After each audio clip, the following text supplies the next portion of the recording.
கோவை மாவட்ட பார்வை இழப்பு தடுப்பு சங்கம் அனைத்து சமூக மக்களுக்கும் உதவும் பேரவை மற்றும் அரவிந்த் கண் மருத்துவமனை இணைந்து நடத்தும் மாபெரும் இலவச கண் பரிசோதனை முகாம் கோவை கணுவாய் அரசு உயர்நிலை பள்ளி வளாகத்தில் நடைபெற்றது.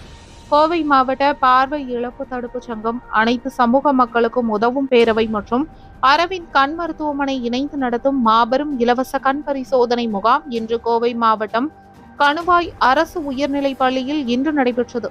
இந்த நிகழ்ச்சியினை வழக்கறிஞர் புஷ்பானந்தம் தலைமை தாங்கினார். இதில் இந்த பகுதியில் உள்ள பொதுமக்கள் தங்களது கிட்ட பார்வை குறைபாடு, தூர பார்வை குறைபாடு, கண்களில் பூ விழுதல், கண்களில் நீர் வடிதல் போன்ற பல்வேறு பிரச்சனைகளை தெரிவித்து மருத்துவர்களிடம் ஆலோசனை பெற்றனர். அவர்களுக்கு இதற்கான பரிசோதனை செய்து மருத்துவ ஆலோசனைகள் மற்றும் மருத்துவ உதவிகள் வழங்கப்பட்டது.